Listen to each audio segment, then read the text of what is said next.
Working hard for something we don't care about is called stress. Working hard for something we love is called passion. I think one of the mistakes that people make is they think purpose comes from their job. I've been a whatever for so many years, and when then I lose my job or I retire, I now don't have a sense of purpose because I so closely associated my self-worth with the job that I did. I knew what my job was, I had a sense of purpose. And one wonders if those things are conflated, right?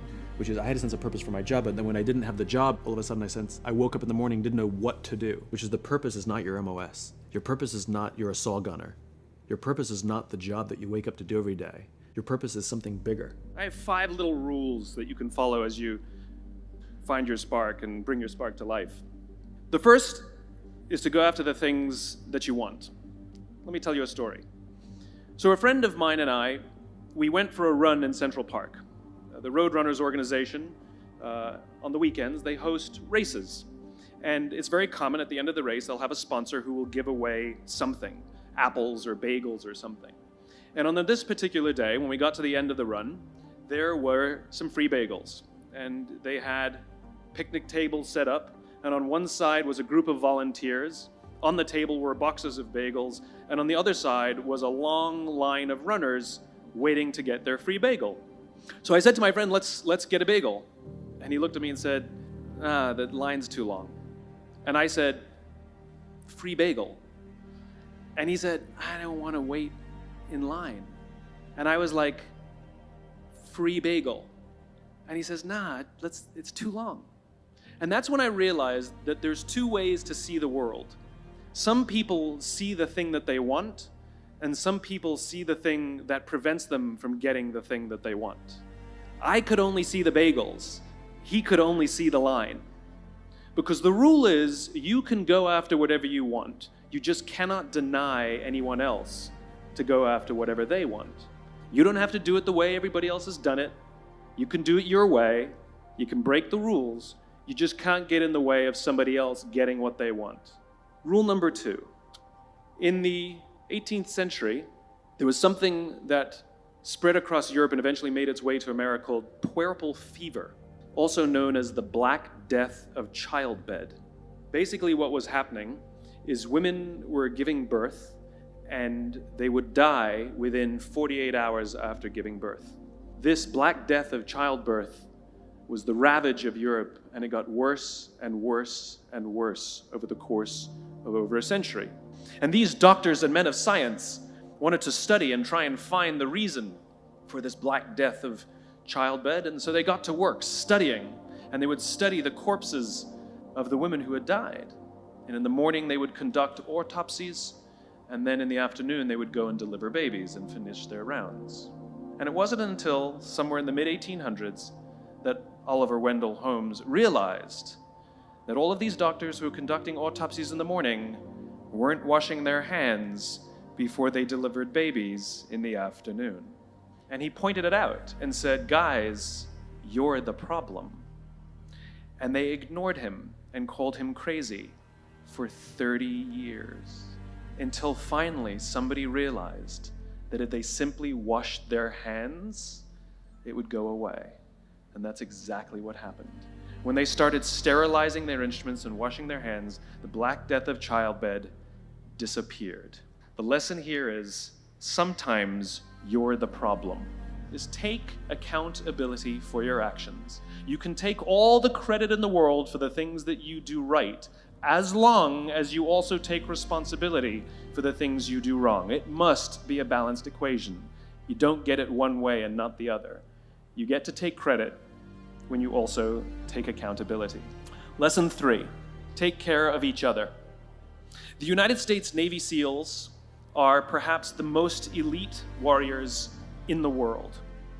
And one of the SEALs was asked, who makes it through the selection process? Who is able to become a SEAL? And his answer was, I can't tell you the kind of person that becomes a SEAL. I can't tell you the kind of person that makes it through BUD/S, but I can tell you the kind of people who don't become SEALs. He says the guys that show up with huge, bulging muscles covered in tattoos who want to prove to the world how tough they are, none of them make it through. He said the preening leaders who like to delegate all their responsibility and never do anything themselves, none of them make it through. He says some of the guys that make it through are skinny and scrawny. He said some of the guys that make it through, you will see them shivering out of fear. He says, however, all the guys that make it through, when they find themselves physically spent, emotionally spent, when they have nothing left to give physically or emotionally, somehow, some way, they are able to find the energy to dig down deep inside themselves, to find the energy to help the guy next to them. They become SEALs, he said. You want to be an elite warrior. It's not about how tough you are. It's not about how smart you are. It's not about how fast you are. If you want to be an elite warrior, you better get really, really good at helping the person to the left of you and helping the person to the right of you. Because that's how people advance in the world.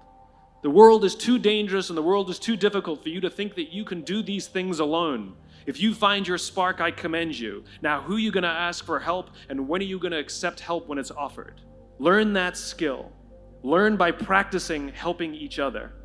It'll be the single most valuable thing you ever learn in your entire life, to accept help when it's offered and to ask for it when you know that you can't do it.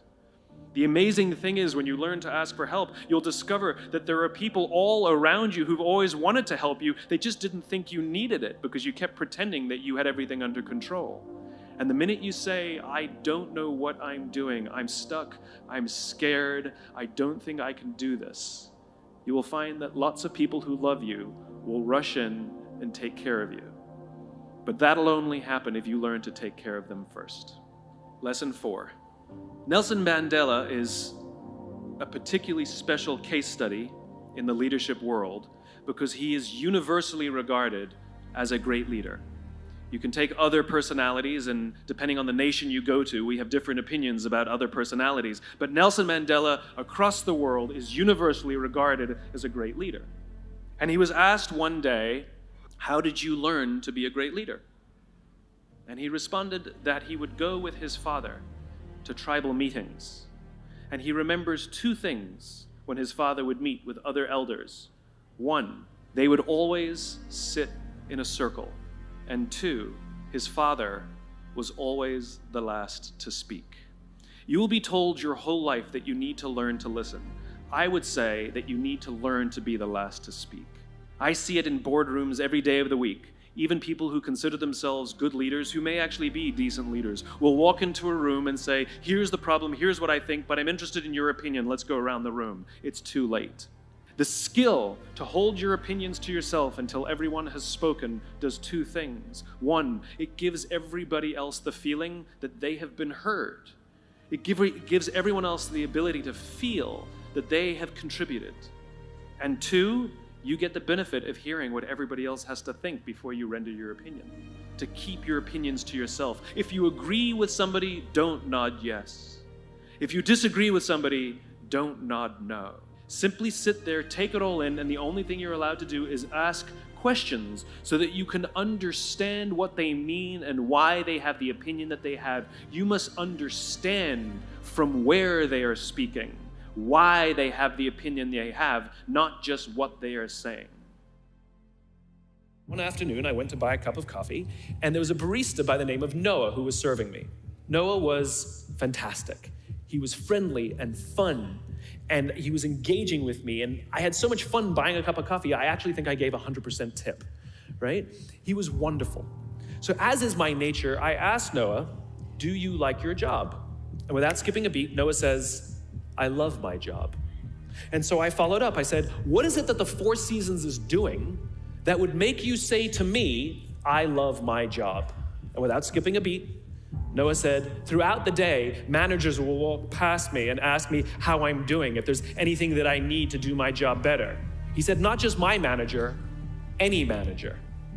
And then he said something magical. He says, I also work at Caesar's Palace. And at Caesar's Palace, the managers are trying to make sure we're doing everything right. They catch us when we do things wrong.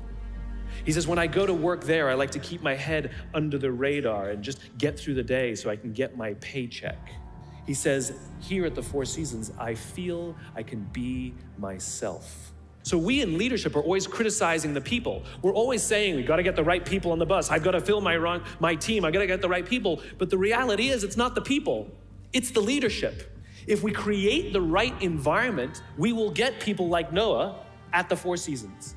If we create the wrong environment, we will get people like Noah at Caesar's palace.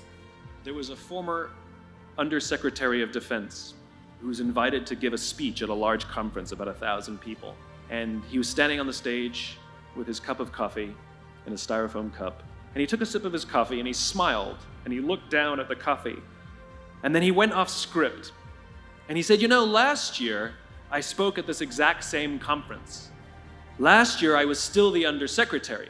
And when I spoke here last year, they flew me here business class.